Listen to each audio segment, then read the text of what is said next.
ಟೆಲಿಗ್ರಾಮ್ನ ಕರುನಾಡ ವಾಣಿಗೆ ಸ್ವಾಗತ. ನಾನು ನಿಧಿ ರಾಠೋಡ್. ಇದೀಗ ಮೊದಲಿಗೆ ಹೆಡ್ಲೈನ್ಸ್. ಕರ್ನಾಟಕದಲ್ಲಿ ಮತ್ತೆ ಶುರುವಾಯಿತು ಮರಾಠಿಗರ ಪುಂಡಾಟ. ಕನ್ನಡ ಧ್ವಜ ಹಾಕಿದ್ದಕ್ಕೆ ಕನ್ನಡಿಗರಿಗೆ ಥಳಿತ. ಕೆರೆಕಟ್ಟೆ ಕಾಮಗಾರಿಯಲ್ಲಿ ಭಾರಿ ಅಕ್ರಮ. ಕೋಟಿ ಹಣ ಹಾಕಿದ್ರೂ ಕೂಡ ಬಿರುಕು ಬಿಟ್ಟಿದೆ ಕೆರೆಕಟ್ಟೆ.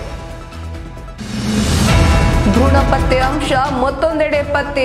ಮಂಡ್ಯದಲ್ಲಿ ಮತ್ತೊಂದು ಸ್ಕ್ಯಾನಿಂಗ್ ಸೆಂಟರ್ನಲ್ಲಿ ಮಾಡಲಾಗುತ್ತಂತೆ ಭ್ರೂಣ ಪತ್ತೆ. ಪಟ್ಟಣ ಪಂಚಾಯತಿಯವರು ಕಾಮಗಾರಿ ಮಾಡಿದ್ದಕ್ಕೆ ಶಾಸಕನ ಪೋಸ್. ಕೆಲಸ ಮಾಡಿದವರು ಒಬ್ರು, ಹೆಸರು ತಗೊಂತಾ ಇರೋರು ಮತ್ತೊಬ್ರು.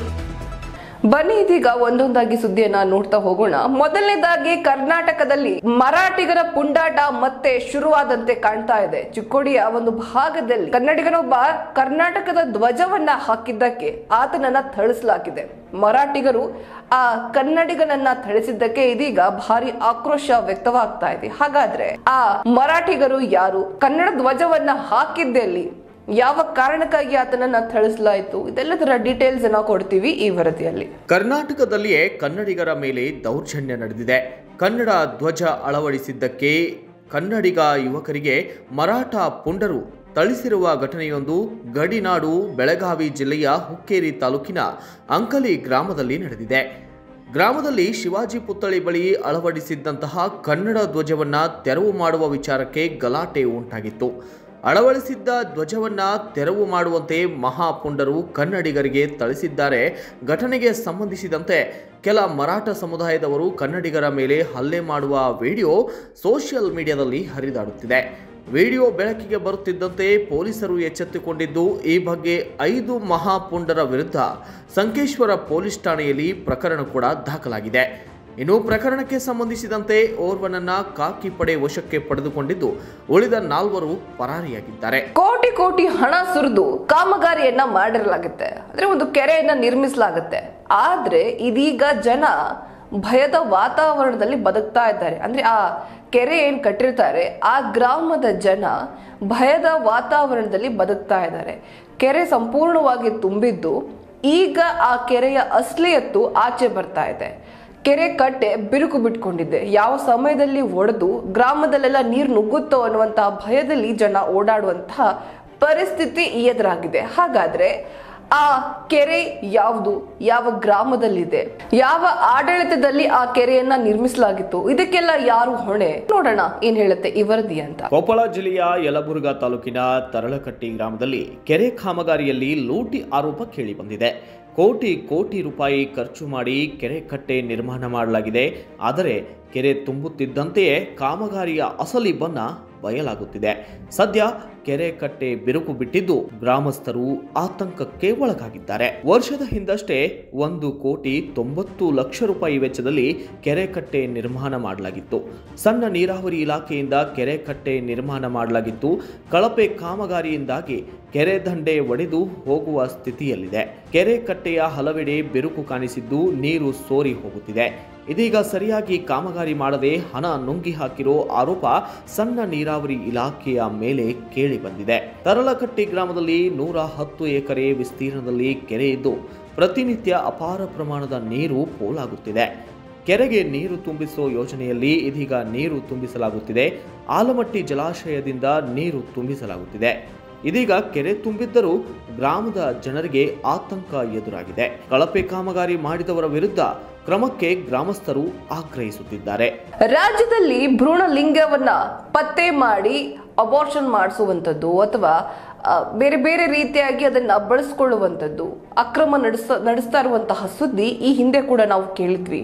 ಅದರಲ್ಲಿ ಒಂದು ದೊಡ್ಡ ಜಾಲನೆ ಪತ್ತೆ ಮಾಡಿದ್ರು ಪೊಲೀಸರು, ಸಿಸಿಬಿ ಪೊಲೀಸರು. ಕೆಲವು ದಿನಗಳ ಹಿಂದಷ್ಟೇ ನಮಗೆಲ್ಲ ಗೊತ್ತಿರೋ ಹಾಗೆ ಸುಮಾರು 12 ಜನರನ್ನ ಅರೆಸ್ಟ್ ಮಾಡಿ ಜೈಲಿಗೆ ಅಟ್ಟುವಂತಹ ಕೆಲಸವನ್ನ ಮಾಡಿದ್ರು. ಆದ್ರೆ ಇದೀಗ ಮಂಡ್ಯದಲ್ಲೂ ಕೂಡ ಇಂತಹದ್ದೇ ಪ್ರಕರಣ ಬೆಳಕಿಗೆ ಬಂದಿರುವಂತದ್ದು.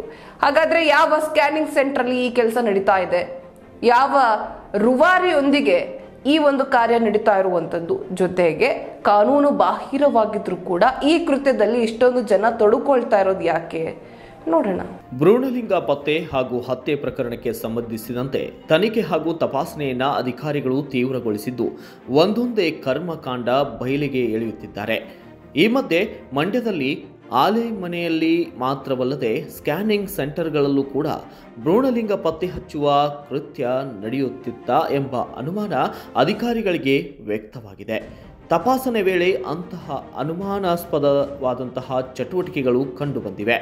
ನಾಗಮಂಗಲದ 2 ಸ್ಕ್ಯಾನಿಂಗ್ ಸೆಂಟರ್ಗಳಲ್ಲಿ ಕರಾಳ ದಂಧೆ ನಡೆಯುತ್ತಿತ್ತ ಎಂಬ ಅನುಮಾನ ಅಧಿಕಾರಿಗಳಿಗೆ ವ್ಯಕ್ತವಾಗಿದ್ದು, ಅಧಿಕಾರಿಗಳ ಪರಿಶೀಲನೆ ವೇಳೆ ಸಿಬ್ಬಂದಿಗಳ ಕಳ್ಳಾಟ ಆಡಿರುವುದು ಗೊತ್ತಾಗಿದೆ. ಸಿಸ್ಟಂನಲ್ಲಿದ್ದಂತಹ ಡೇಟಾ ಡಿಲೀಟ್ ಮಾಡಿ ಅಧಿಕಾರಿಗಳ ಕಣ್ತಪ್ಪಿಸಲು ಅಲ್ಲಿನ ಸಿಬ್ಬಂದಿ ಯತ್ನಿಸಿದ್ದಾರೆ.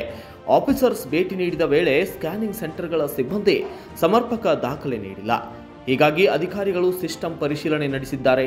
ಪರಿಶೀಲನೆ ನಡೆಸಿದ ಅಧಿಕಾರಿಗಳಿಗೆ ಶಾಕ್ ಆಗಿದೆ. ಇದಕ್ಕೆ ಕಾರಣ ಸ್ಕ್ಯಾನಿಂಗ್ ಮಾಡಿದ್ದ ಇಮೇಜ್ ಹಾಗೂ ಡೇಟಾವನ್ನೇ ಸಿಬ್ಬಂದಿ ಡಿಲೀಟ್ ಮಾಡಿದ್ದರು. ಇದೀಗ ಮಾಹಿತಿ ಡಿಲೀಟ್ ಮಾಡಿದ ಹಿನ್ನೆಲೆಯಲ್ಲಿ 2 ಸ್ಕ್ಯಾನಿಂಗ್ ಸೆಂಟರ್ಗಳನ್ನು ಸೀಸ್ ಮಾಡಲಾಗಿದೆ. ಕಾವೇರಿ ಹಾಗೂ ಲಕ್ಷ್ಮಿ ಡಯಾಗ್ನೋಸ್ಟಿಕ್ ಸೆಂಟರ್ಗಳಿಗೆ ಬೀಗ ಜಡಿಯಲಾಗಿದೆ. ಲಕ್ಷ್ಮಿ ಡಯಾಗ್ನೋಸ್ಟಿಕ್ ಸೆಂಟರ್ನಲ್ಲಿ 2 ವರ್ಷದ ಮಾಹಿತಿ ಹಾಗೂ ಕಾವೇರಿ ಸ್ಕ್ಯಾನಿಂಗ್ ಸೆಂಟರ್ನಲ್ಲಿ 3 ತಿಂಗಳ ಮಾಹಿತಿ ಡಿಲೀಟ್ ಮಾಡಲಾಗಿತ್ತು. ಈ ಸ್ಕ್ಯಾನಿಂಗ್ ಸೆಂಟರ್ಗಳು ನಾಗಮಂಗಲದ ಸರ್ಕಾರಿ ಆಸ್ಪತ್ರೆ ಸಮೀಪವೇ ಇವೆ. ಉಪವಿಭಾಗಾಧಿಕಾರಿ ನಂದೀಶ್ ಹಾಗೂ ಕುಟುಂಬ ಕಲ್ಯಾಣ ಅಧಿಕಾರಿ ಡಾಕ್ಟರ್ ಬೆಟ್ಟಸ್ವಾಮಿ ನೇತೃತ್ವದಲ್ಲಿ ಅವುಗಳನ್ನು ಸೀಸ್ ಮಾಡಲಾಗಿದೆ. ಭ್ರೂಣ ಹತ್ಯೆ ಪ್ರಕರಣ ಸಂಬಂಧ ಮೈಸೂರಿನಲ್ಲಿ ವೈದ್ಯಕೀಯ ಪ್ರಮಾಣ ಪತ್ರ ಇಲ್ಲದ 14 ಕ್ಲಿನಿಕ್ಗಳಿಗೆ ಕೆಲವು ದಿನಗಳ ಹಿಂದಷ್ಟೇ ಬೀಗ ಜಡಿಯಲಾಗಿತ್ತು. ಇದೀಗ ಮಂಡ್ಯದಲ್ಲಿ ಅಧಿಕಾರಿಗಳ ಕಾರ್ಯಾಚರಣೆ ಮುಂದುವರೆದಿದೆ. ಈ ಒಂದು ಪಟ್ಟಣ ಪಂಚಾಯಿತಿ ಹಣದಲ್ಲಿ ಕಾಮಗಾರಿಯನ್ನ ನಡೆಸಲಾಗಿದೆ. ರಸ್ತೆ ಕಾಮಗಾರಿಯನ್ನ ಸಂಪೂರ್ಣಗೊಳಿಸಲಾಗಿದೆ. ಆದ್ರೆ ಪಟ್ಟಣ ಪಂಚಾಯಿತಿಯವರು ಮಾಡಿದಂತಹ ಕೆಲಸದ ಕ್ರೆಡಿಟ್ನೆಲ್ಲ ತಾನೇ ತೆಗೆದುಕೊಂಡು ಬ್ಯಾನರ್ನೆಲ್ಲ ಹಾಕೊಂಡು ಊರು ತುಂಬಾ ಓಡಾಡ್ತಾ ಇದ್ದಾನಂತೆ ಇಲ್ಲೊಬ್ಬ ಶಾಸಕ. ಈ ಶಾಸಕ ಮಾಡ್ತಾ ಇರುವಂತಹ ಕೆಲಸವನ್ನ ನೋಡಿ ಇದೀಗ ಜನ ನಗಬೇಕಾ ಬೈಬೇಕಾ ಏನು ಅರ್ಥ ಆಗದೆ ಮೌನವಾಗಿದ್ದಾರೆ. ಹಾಗಾದ್ರೆ ಆ ಶಾಸಕ ಯಾರು? ಯಾವ ಜಿಲ್ಲೆ ಅಥವಾ ಯಾವ ಪಟ್ಟಣದಲ್ಲಿ ಇಂತಹದೊಂದು ಘಟನೆ ನಡೆದಿರುವಂಥದ್ದು? ಅದೆಷ್ಟು ಕಾಮಗಾರಿ ಸಂಪೂರ್ಣಗೊಂಡಿದೆ? ಯಾವ ರೀತಿ ಸಂಪೂರ್ಣಗೊಂಡಿತ್ತು? ಪಟ್ಟಣ ಪಂಚಾಯಿತಿ ಮಾಡಿದಂತಹ ಕೆಲಸಕ್ಕೆ ಈ ಮನುಷ್ಯ ಯಾತಕ್ಕೆ ಕ್ರೆಡಿಟ್ಸ್ ಅನ್ನ ತಗೊಂತಾ ಇದ್ದಾನೆ? ನೋಡೋಣ ಏನ್ ಹೇಳುತ್ತೆ ವರದಿ ಅಂತ. ರಸ್ತೆ ದುರಸ್ತಿ ಮಾಡಿಸಿದ್ದು ಪಟ್ಟಣ ಪಂಚಾಯತ್ನ ಹಣದಲ್ಲಿ, ಆದರೆ ಬ್ಯಾನರ್ ಹಾಕಿಸಿಕೊಂಡಿದ್ದು ಶಾಸಕರು. ಇಂತಹದೊಂದು ನಗೆಪಾಟಲಿನ ಘಟನೆಗೆ ಚಿಕ್ಕಮಗಳೂರು ಜಿಲ್ಲೆಯ ಕೊಪ್ಪ ಪಟ್ಟಣ ಸಾಕ್ಷಿಯಾಗಿದೆ. ಕೊಪ್ಪ ಪಟ್ಟಣದಲ್ಲಿ ರಸ್ತೆ ಸಾಕಷ್ಟು ಹಾಳಾಗಿತ್ತು, ಆದರೆ ಶಾಸಕರು ರಸ್ತೆ ದುರಸ್ತಿಯನ್ನ ಮಾಡಿಸಿರಲಿಲ್ಲ. ಸಾರ್ವಜನಿಕರ ಅನುಕೂಲಕ್ಕಾಗಿ ಪಟ್ಟಣ ಪಂಚಾಯತ್ ರಸ್ತೆಗೆ ಪ್ಯಾಚ್ ಹಾಕಿಸಿ ದುರಸ್ತಿ ಮಾಡಿಸಿತ್ತು. ಆದರೆ ರಸ್ತೆ ಪ್ಯಾಚ್ ಹಾಕಿಸಿ ಸಾರ್ವಜನಿಕರಿಗೆ ಓಡಾಡಲು ಅನುವು ಮಾಡಿಕೊಟ್ಟರೆಂದು ಬ್ಯಾನರ್ ಹಾಕಿಸಿಕೊಂಡಿದ್ದು ಮಾತ್ರ ಎಂಎಲ್ಎ ಟಿ.ಡಿ. ರಾಜೇಗೌಡ. ಕೊಪ್ಪ ಪಟ್ಟಣದ ಮುಖ್ಯ ರಸ್ತೆ ಸಂಪೂರ್ಣ ಅಯೋಮಯವಾಗಿತ್ತು.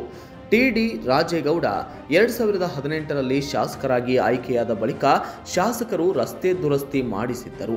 ಆದರೆ ದುರಸ್ತಿ ಮಾಡಿದ ಗುತ್ತಿಗೆದಾರನಿಗೆ ಯಾವುದೇ ಬಿಲ್ ಪಾವತಿ ಮಾಡಿರುವುದಿಲ್ಲ. 2023ರಲ್ಲಿ ಪಟ್ಟಣ ಪಂಚಾಯತ್ ಜನರ ತೆರಿಗೆ ಹಣದಲ್ಲಿ ಬಿಲ್ ಪಾವತಿ ಮಾಡಲಾಗಿದೆ. ಅದಾದ ನಂತರವೂ 2 ರಿಂದ 3 ಬಾರಿ ರಸ್ತೆಗೆ ಪ್ಯಾಚ್ ಕೆಲಸ ಮಾಡಲಾಗಿದೆ. ಆದರೆ ಶಾಸಕರ ನಿಧಿಯಿಂದ ಈವರೆಗೂ ಕೂಡ ಯಾವುದೇ ಅನುದಾನ ನೀಡಿಲ್ಲ ಎಂದು ಪಟ್ಟಣ ಪಂಚಾಯಿತಿಯ ಸದಸ್ಯರು ಶಾಸಕರ ವಿರುದ್ಧ ಈಗ ಕಿಡಿಕಾರಿದ್ದಾರೆ. ಪಟ್ಟಣ ಪಂಚಾಯತ್ ರಸ್ತೆ ದುರಸ್ತಿ ಮಾಡಿಸಿದ ಕೆಲಸಕ್ಕೆ ಶಾಸಕರು ಬ್ಯಾನರ್ ಹಾಕಿಸಿಕೊಳ್ಳುವುದು ಎಷ್ಟು ಸರಿ ಎಂದು ಕೊಪ್ಪ ಪಟ್ಟಣ ಪಂಚಾಯತ್ನ ಸದಸ್ಯರು ಶಾಸಕರನ್ನ ಈಗ ಪ್ರಶ್ನಿಸಿದ್ದಾರೆ. ಯಾರೋ ಮಾಡಿದ ಕೆಲಸಕ್ಕೆ ಶಾಸಕರು ಬ್ಯಾನರ್ ಹಾಕಿಸಿಕೊಂಡಿರುವುದು ಕಂಡಂತಹ ಕೊಪ್ಪ ನಿವಾಸಿಗಳು ಶಾಸಕರನ್ನ ಕಂಡು ಈಗ ನಗುತ್ತಿದ್ದಾರೆ. ಇವಿಷ್ಟು ಈ ಹೊತ್ತಿನ ಕರುನಾಡ ವಾಣಿ ಸುದ್ದಿಗಳು. ಮತ್ತಷ್ಟು ಕರ್ನಾಟಕದ ಸುದ್ದಿಗಳೊಂದಿಗೆ ತಮ್ಮನ್ನ ಮತ್ತೆ ಭೇಟಿ ಆಗ್ತೀನಿ. ಅಲ್ಲಿವರೆಗೂ ನೋಡ್ತಾ ಇರಿ ಹೇ ಸೀತಾರಾಮ್. ಇದು ಸತ್ಯದ ಕೈಗನ್ನಡಿ.